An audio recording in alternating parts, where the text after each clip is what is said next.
The broadcast is now starting. All attendees are in listen-only mode.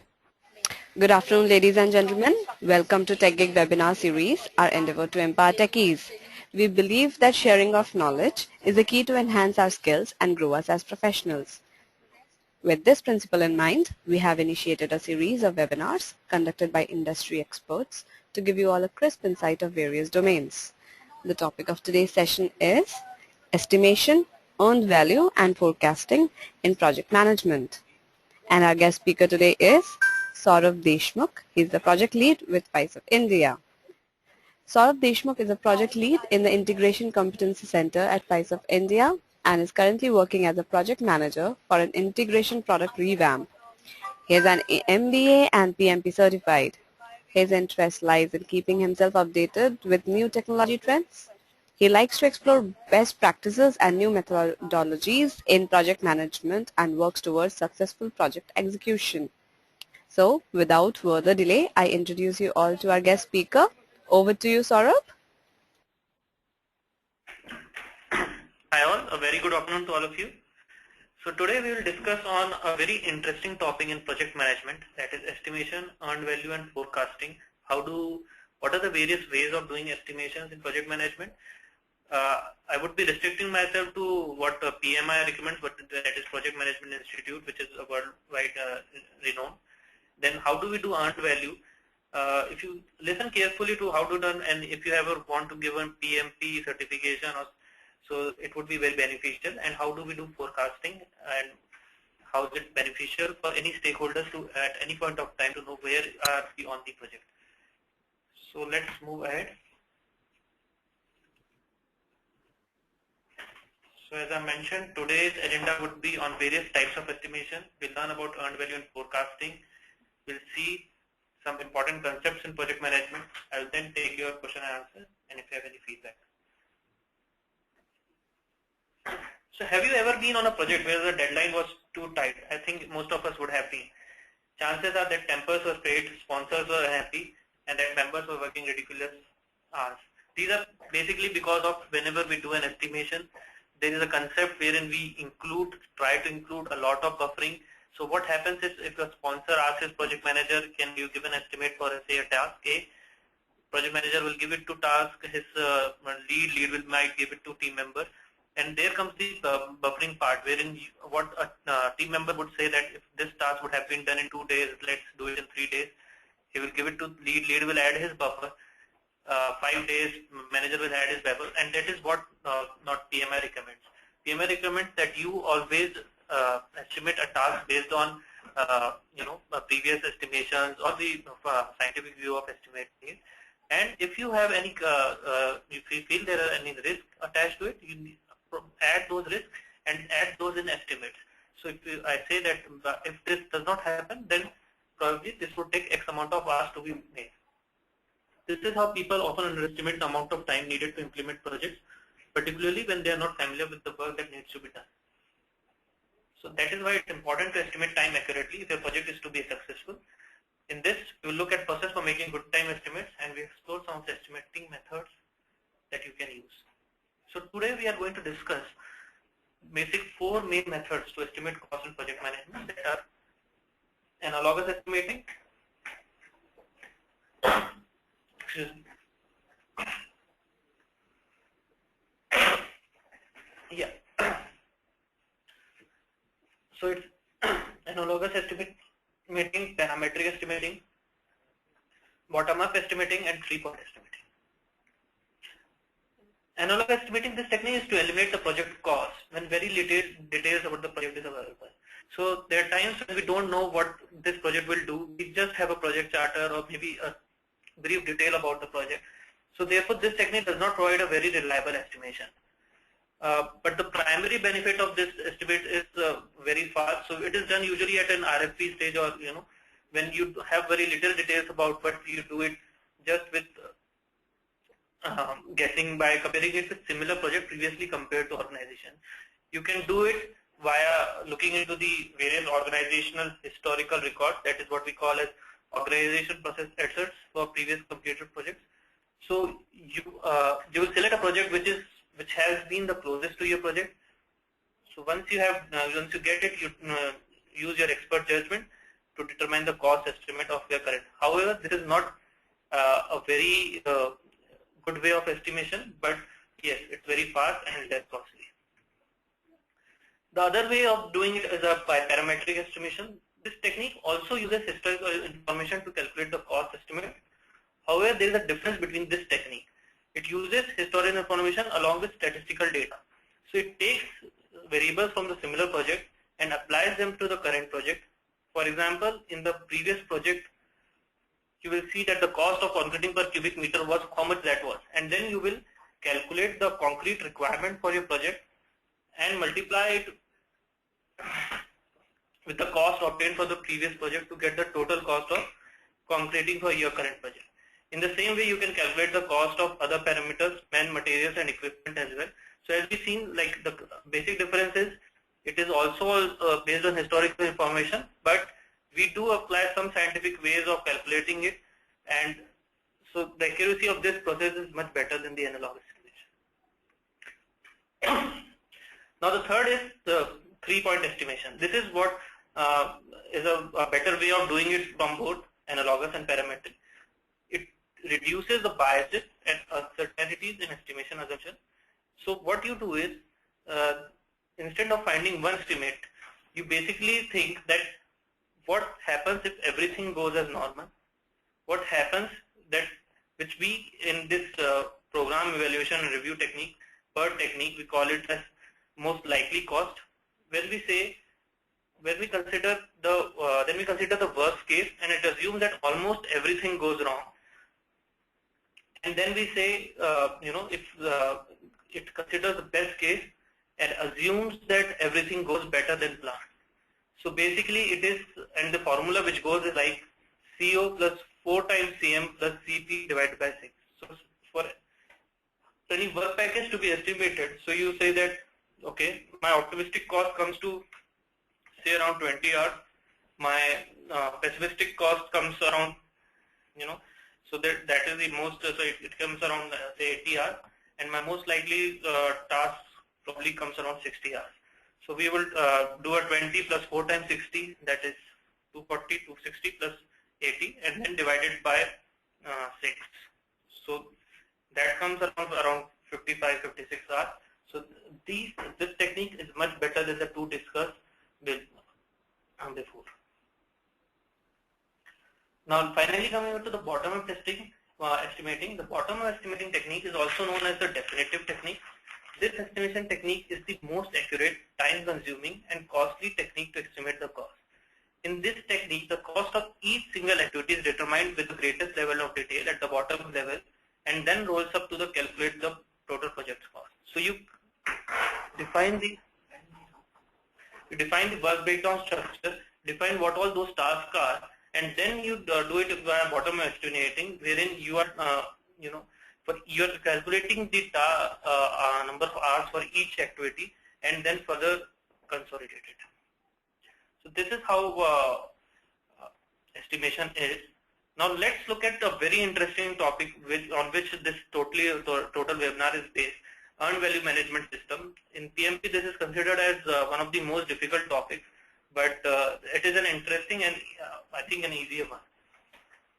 So what does an earned value management gives you? Earned value management tells you about, where you are on schedule, where are you on budget, and you come to know, and I mean when you know that all the stakeholders know where you are on the work accomplished. So basically the main agenda is, even if you are say a little behind about the project, but by using earned value management and forecasting, you can come to a figure wherein how much time would it take to estimate to complete, and what would be my total cost at completion. So these are ETC and EAC, which call as estimate to complete and estimate at completion. So basically the project manager comes to know, is the project on schedule, is the project on budget, and how much of the budget should have been spent at this point in the project, and how much value has the work project earned so far. So consider, let's take a simple example wherein you want to cut a, or you want to paint a 4 squared wall, and you have been assigned as a project manager, and then you have given a project to a painter to do it. Now you have given him an hour and said that this the total budget at completion would be say 1,000 rupees.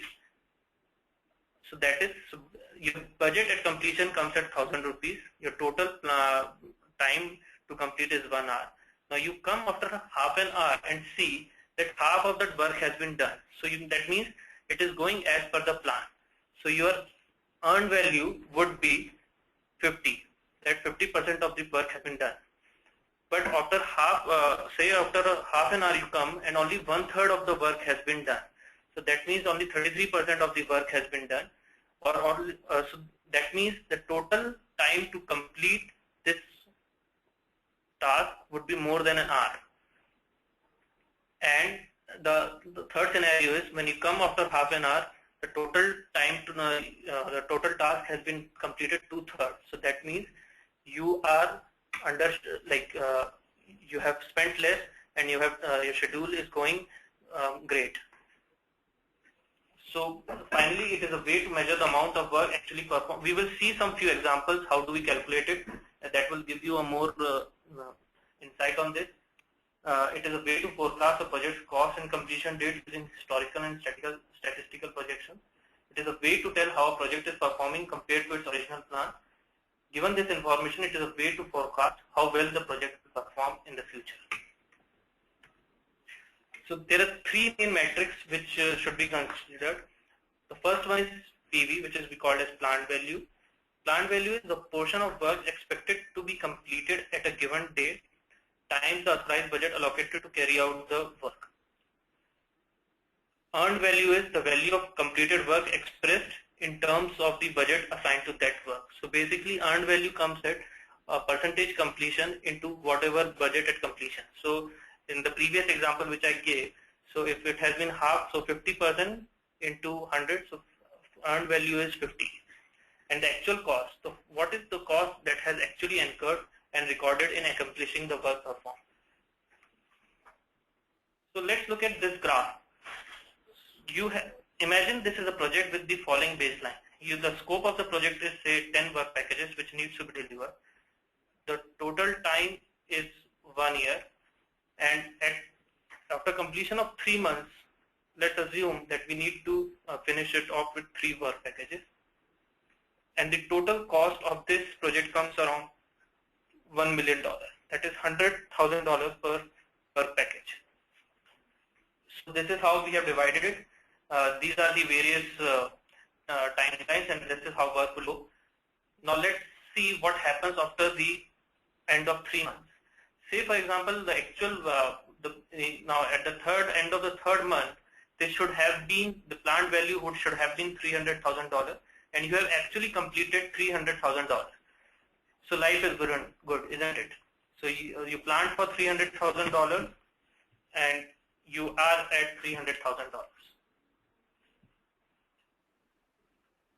Now, say in the second scenario, after the end of 3 months, your planned value will remain always as $300,000, because at the end we are calculating at the end of 3 months. Actual cost is around $300,000, but on the third month we did not complete the task, and it has been completed 0%.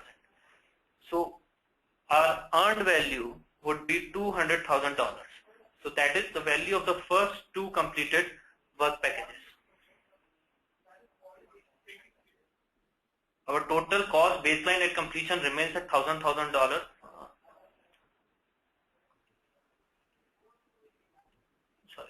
So if you have to calculate the schedule variance, cost variance, and that is how earned value gets calculated. So this is schedule variance goes as what has been my earned value minus the planned value. So your earned value was $200,000, whereas in the second graph, and we are saying, and your planned value was $300,000. So your schedule variance goes as minus $100,000.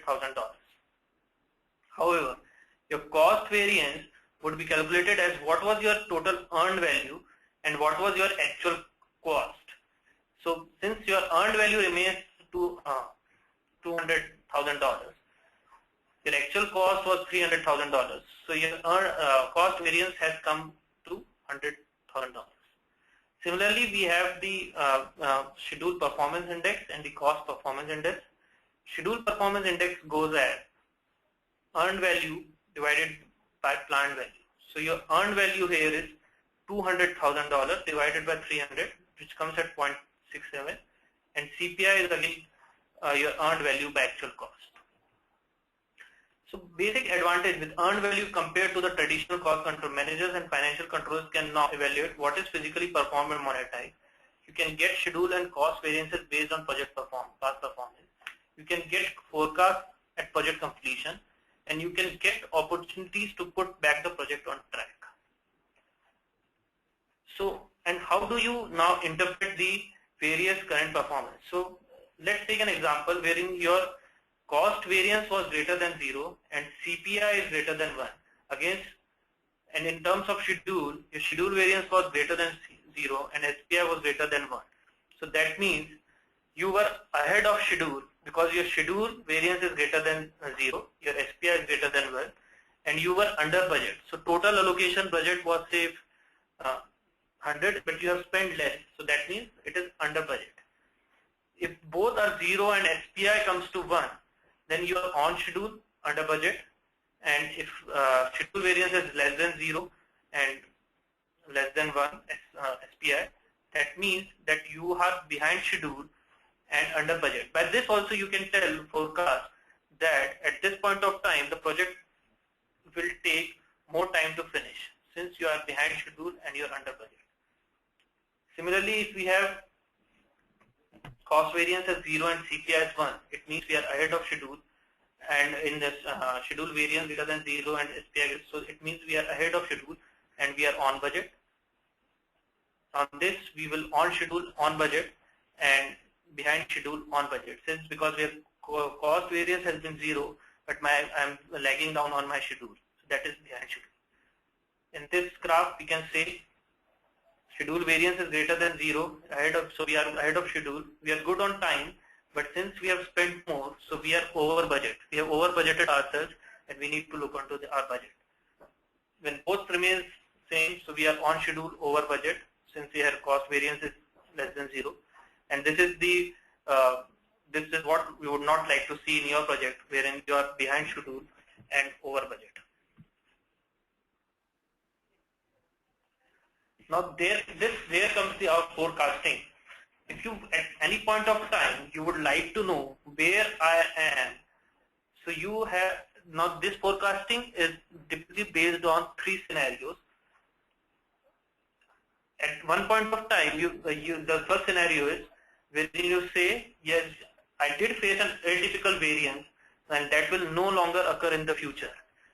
So that then your estimate at completion, that how much you would be, what would be your EAC, or how much, what would be your total cost at when you would be finishing this project would be, what was your actual cost plus what was your total budget at completion minus earned value. So AC plus BAC minus EB, this is an atypical variance wherein there was some problem initially, and this is not going to affect you in the future. So you would say that your forecast that at this point of time my estimated completion would be actual cost plus budget at completion minus earned value. There can be a second scenario wherein you say what your project has experienced to date in cost will continue in the future. So that time we can say our estimate or we can forecast that our estimate at completion at present CPI would be whatever my budget at completion divided by whatever the cost performance index I have seen. The third scenario can be what your project has experienced to date in cost can be amplified by variances in the future, positively or negatively. So at this point of time, we can say that our estimate at completion at present CPI and SPI would be budget at completion minus earned value by CPI into SPI. So if I have to chart down in a graph So my planned value was $300,000. My earned value says around $200,000 because my total completion was 0%. Actual value is $300,000. Cost baseline would remain same 1,000. So in my first scenario, it would be EAC would be actual cost, which is $300,000 plus budget at completion, which is $1,000 minus earned value. So that comes around $1,100K. However, if I am going at the present CPI, wherein I say that whatever my project has experienced to date in cost will continue in the positive, so we will say budget at completion divided by CPI. Now CPI has been calculated as earned value by actual cost. So my budget at completion was $1,000K divided by 0.67, which will come around 1493. And finally, if we say that what your project has experienced to date in cost can be amplified whatever variance in the future. So we would say budget and BAC, that is $1,000K minus earned value $800 divided by 0.67 into 6.67, which is my CPI and SPI, and that comes around $1,782K.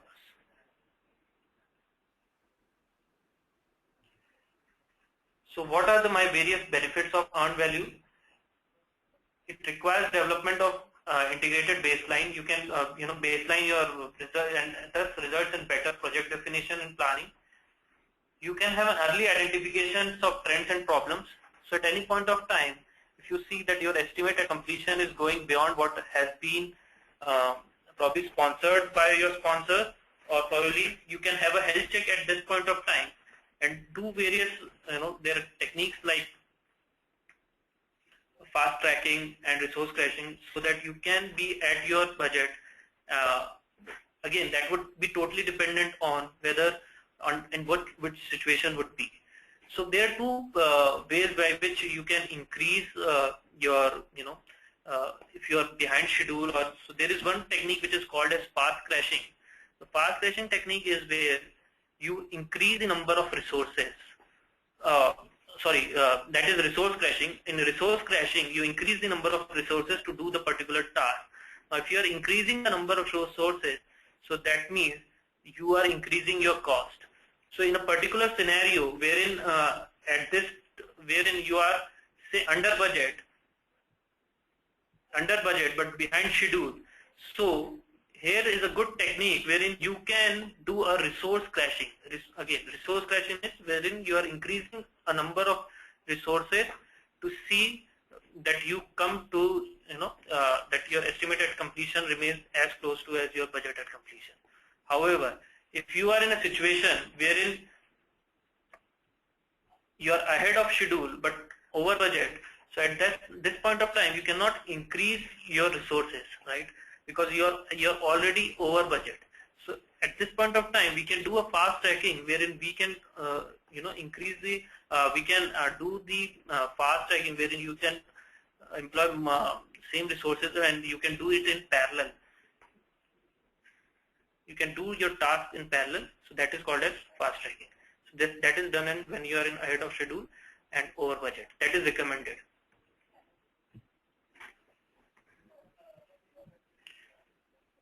Then we have projection of final costs, one of your benefits of earned value. Then you have project control by the team. So it enables project managers to make informed decisions and finally results in successful projects on time and on cost.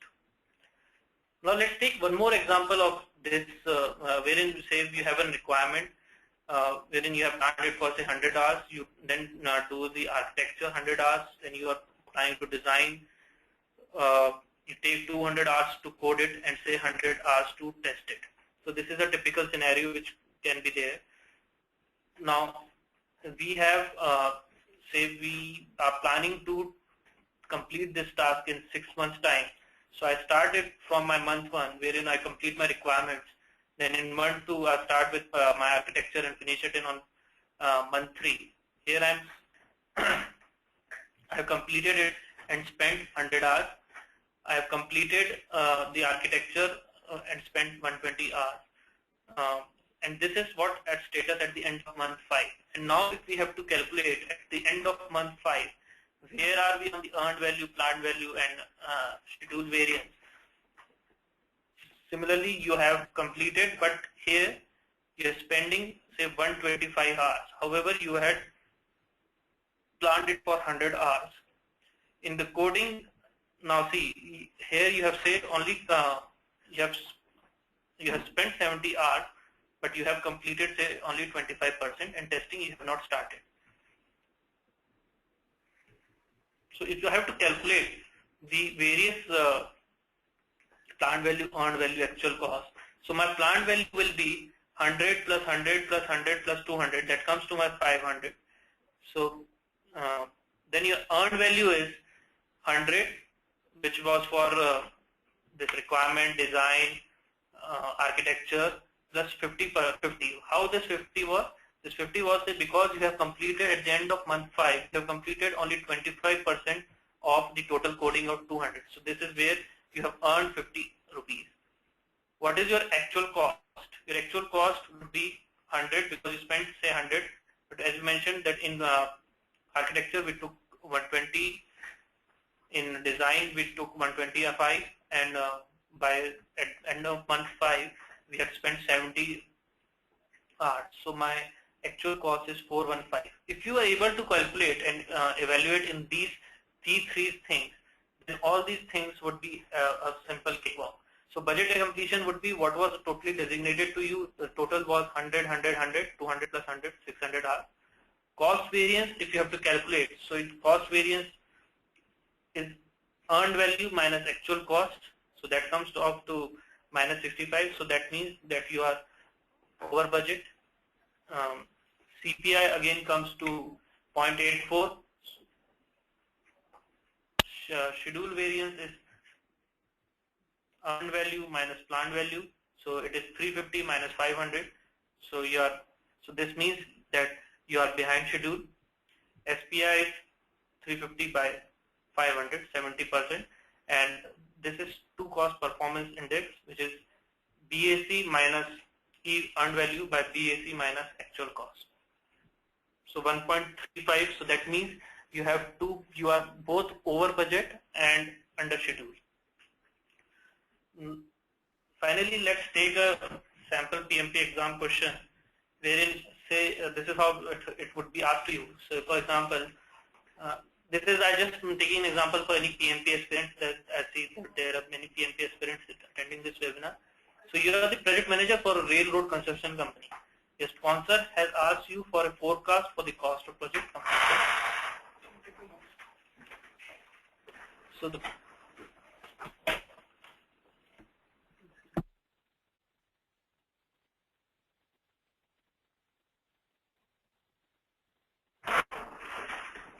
project has a total budget of $80,000. So that means that your budget at completion is $80,000, and it's shown that your CPI is 0.95. So we know that cost performance index of this is 0.95, which implies that you are over budget. The project has spent $25,000 of its budget so far, which implies that this is showing as actual cost. So how many more money do you plan to spend on the project?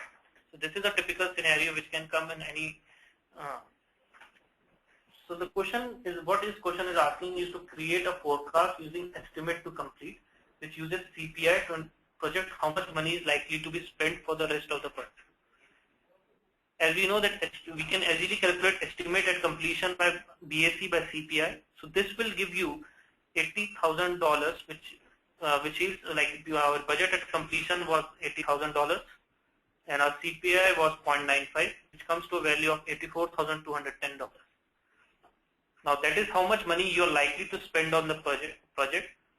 So the estimate to complete, because this is what total you would be spending, but there is something which you have already spent. So you are going to totally spend around $84,200, and you have spent $25,000. So you would require $59,210 to totally this is the more money you plan to spend on the project. So at this point of time, if you don't take any further corrections, you would be spending more, $59,210, and the total estimated completion was $84,210, vis-a-vis you were initially budgeted for $80,000. Finally, let's come to this is a very the total project management is based on successful project management means we are meeting all three goals: scope, time, and cost, and satisfying the project sponsor and customer. However, finally, we have the quality as the quadruple constraint. So the fourth, if you are able to manage between scope, time, and cost, because if anyone goes for a toss, suppose your scope, there is a scope increase that would have an effect on time, that is schedule, and then there would be an effect on cost. So and finally, there would be a total dependence effect on quality. So guys, that's all from my side. If you have any questions, we can take that.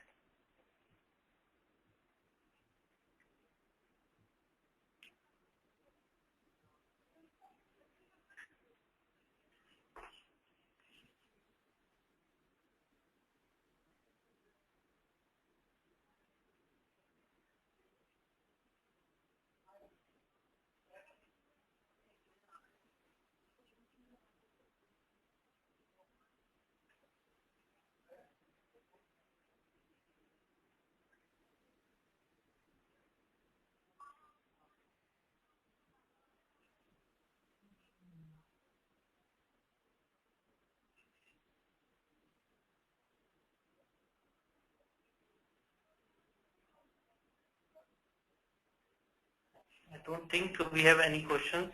So either we have understood everything or we have not.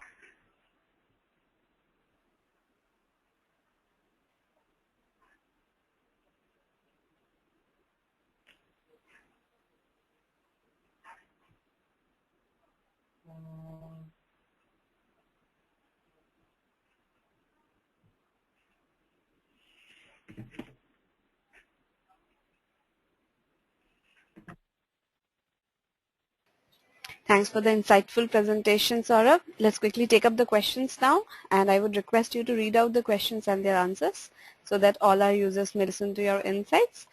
So are you able to see the questions in your question doc? Yeah, now I have received the questions.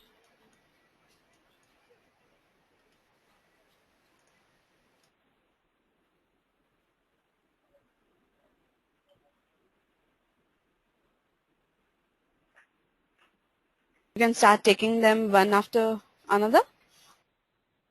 Sure.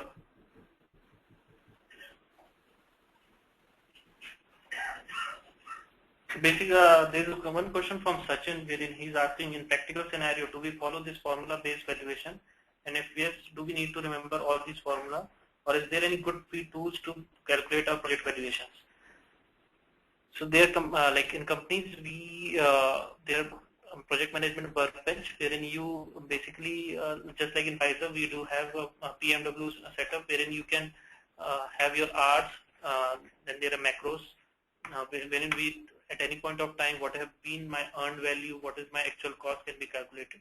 And basically these are, if we look at in the logically, so the total earned value is how much percentage completion you have done. Say you are doing any project and say that you have completed 30% of it, so that is what you have earned till now. But you have spent same around, the total time was 6 months, but you have spent 4 months. So this is a way to see whether you are basically at the actual cost, earned value. Yes, there are some company tools wherein you can directly have these. Then there is one more, this, okay, same question.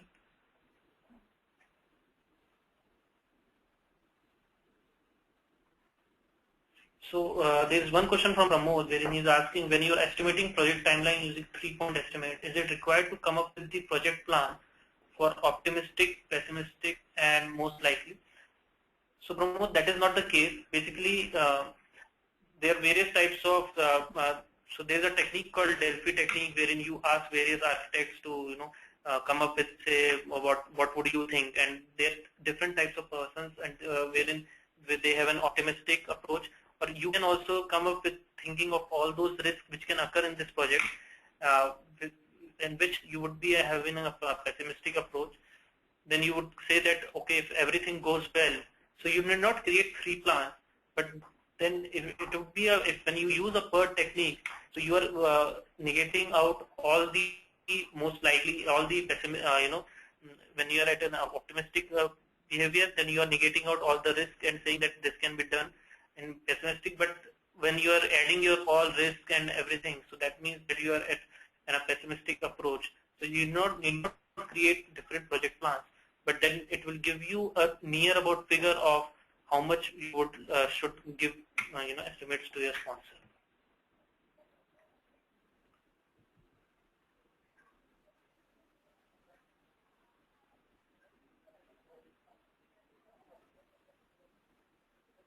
Then there is one question from Deepak, wherein is asking how to start with the PMP preparation. So in PMP, there is one thing which is required is around you need to have 35 PDUR. So you can enroll to any institute, or there are times when your company provides it. So that 35 PDURs is very necessary. Then you can register to PMI, and once you register it, you will get a PMBOK. You can study that, and one of the books which I would recommend is Rita Mulki 8th edition, which you can start studying. Once you have done this study and attended the classroom, and I would recommend that you do around 10 sample papers, because this paper is a 200 question based question paper. And then what? So you do sample papers, 10 sample papers, 200 questions. Once you are scoring around 80%, then you are good to go, and you can take your exam.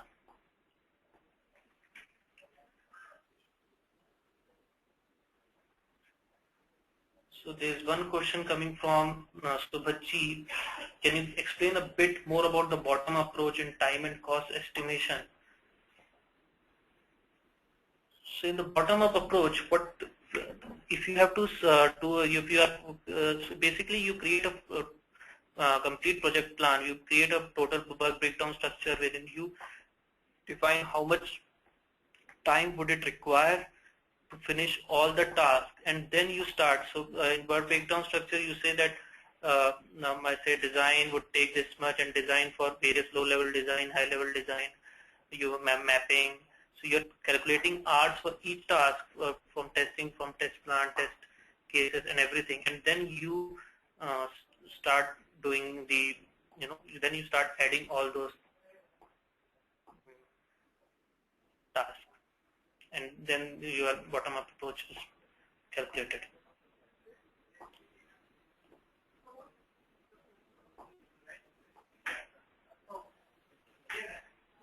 Then we have a question for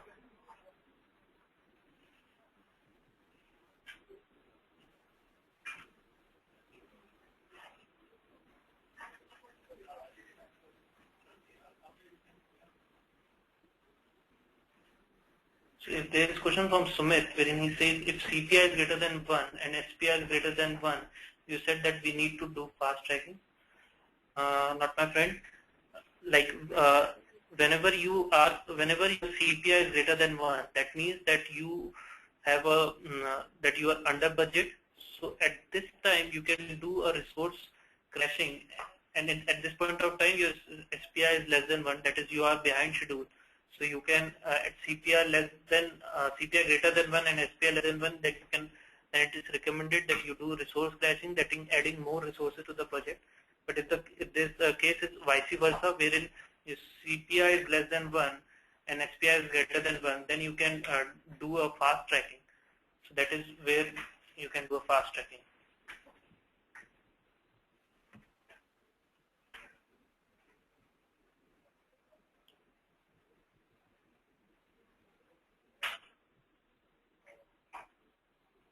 So is there any tool for project management? Kindly provide the name. So basically you can use MPP, Master Project Plan, wherein you can do the project management, when you can do how much percentage work has been done, and at any point of time it gives you the total hours. And then there are company-based tools.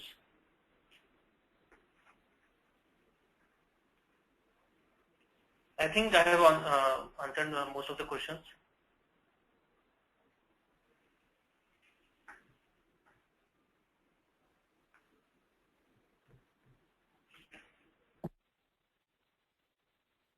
Are you able to see more questions coming in to your questions, Doc?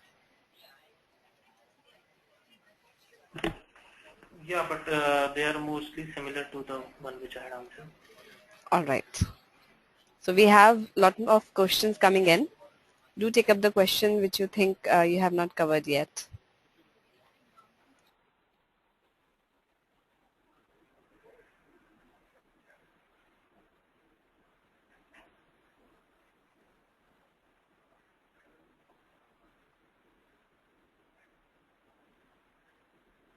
So there is one wherein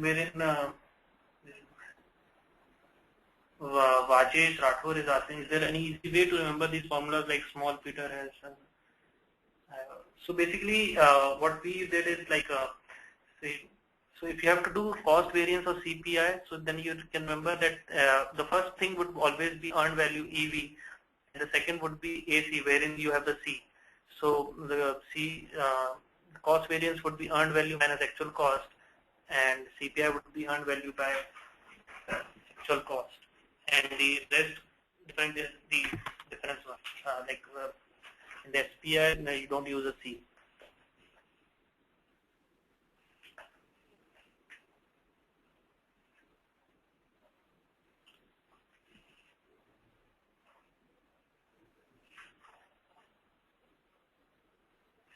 Then we have,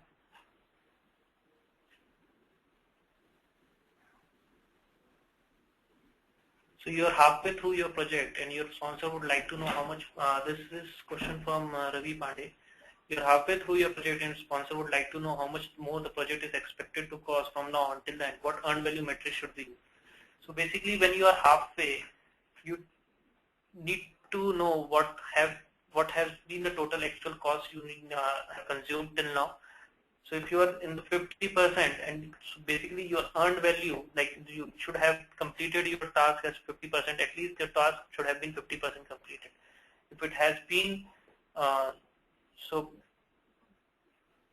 basically earned value would again, you can really calculate. If you are halfway down, you should have been completed 50%. If it has been 33, as I mentioned in my example, so there is a risk, and if you have completed around 77% or 2/3 of the task, then you are ahead of schedule. And so you need to know the, it is not just that you are halfway to the then you can calculate the earned value. You need to know how much you have done, how much you have spent. So for any variable, like, you need to have two variables.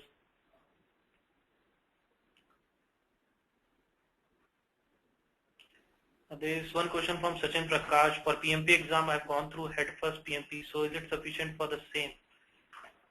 I would recommend if you can go through Rita Mulki 8th edition as well. So that is what my recommendation would be. But anyways, if you have gone through head first PMP and you have read PMBOK, so basically you go through around 5 to 6 sample papers, and then you should be done.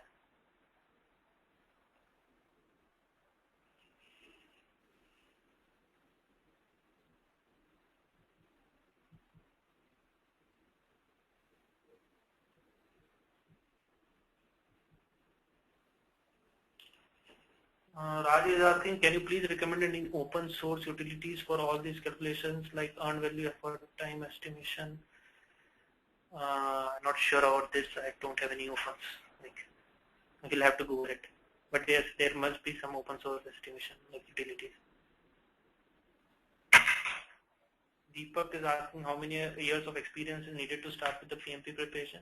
So it's basically around 7 to 8 years experience is good. But you should be in a, wherein you have led it and you Basically, you should have been into the from project initiation to project closure. So you have seen every flavor of the project management.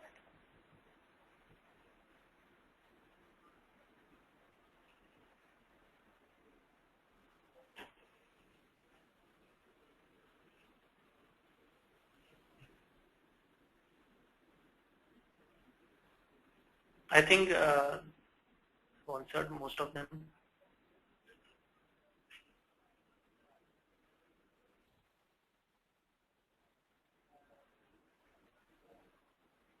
So there is one question from Vikram Pandav, wherein he is asking, can you clarify difference between estimate at complete and estimate to complete?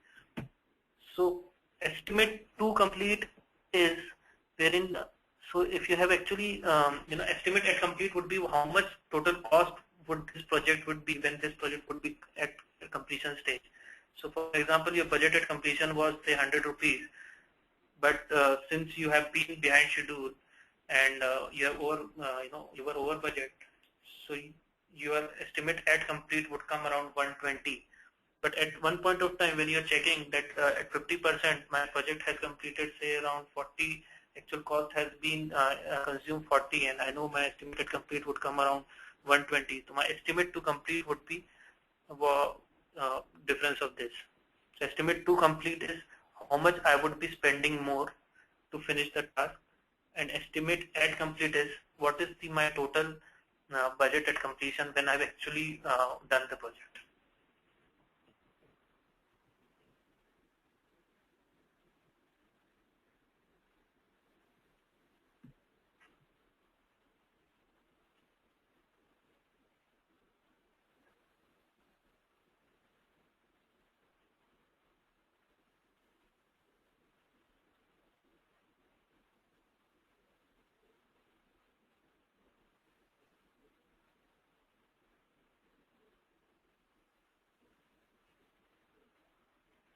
I think I have covered most of them, so that's all from my side.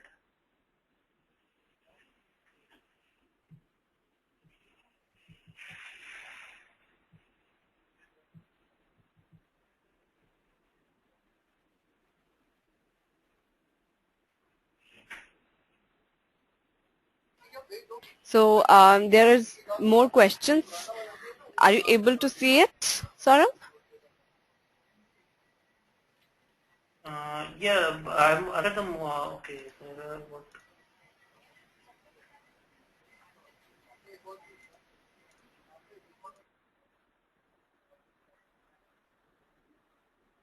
So there is one from Subhajit. How much cost is required to pass PMP certification? Can you provide any good institute names? So basically, it is around $550 for the exam cost, and I did my from Knowledge Boards. You can do it from Simply Learn as well. There are 2-3 institutes which are good, or you can do it online. So there is one PM exam simulator which you should try. That is basically for doing the free sample exams.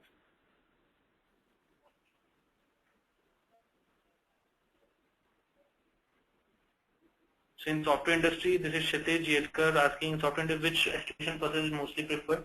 So we basically either do like for in coding we do functional point analysis for that is the most scientific way of doing it, and like parametric estimation wherein you are doing it for testing, you are doing test point estimation wherein you are calculating based on the complexity and you are parameterizing them. Pankaj is asking, I have 4 years of experience software development where I've been in 3 projects from initiation to closure. Can I go for PMP? I would recommend to wait for some time, at least 2-3 years, because there is a process of audit also in PMP where they check what will, and if you are selected for it, then you have to do a lot of documentation.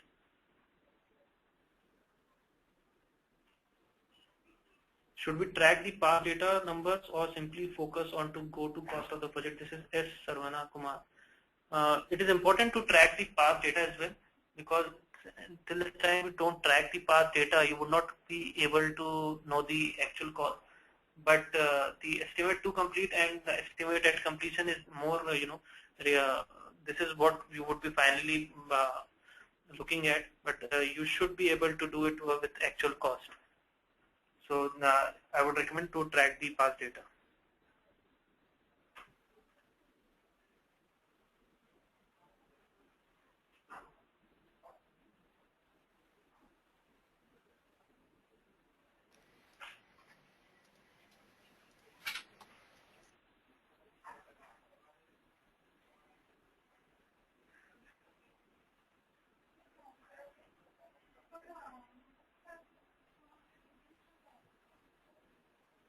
Questions, if you would like to take them, you can do that. Can you see the questions? Yeah, I think I've answered most of them. You would like to close down the session for today, you can do it now. So anything that you would like to say to sum up the session?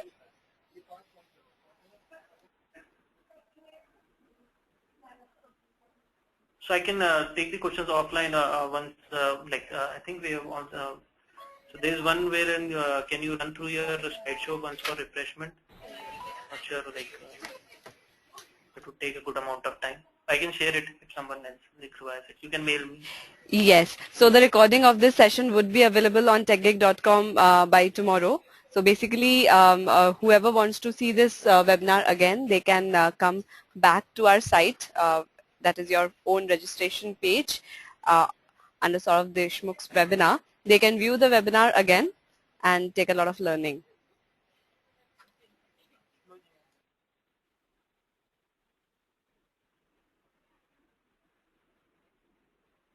Okay, thanks guys. Anything that you would like to say to sum up the Can I close session? now?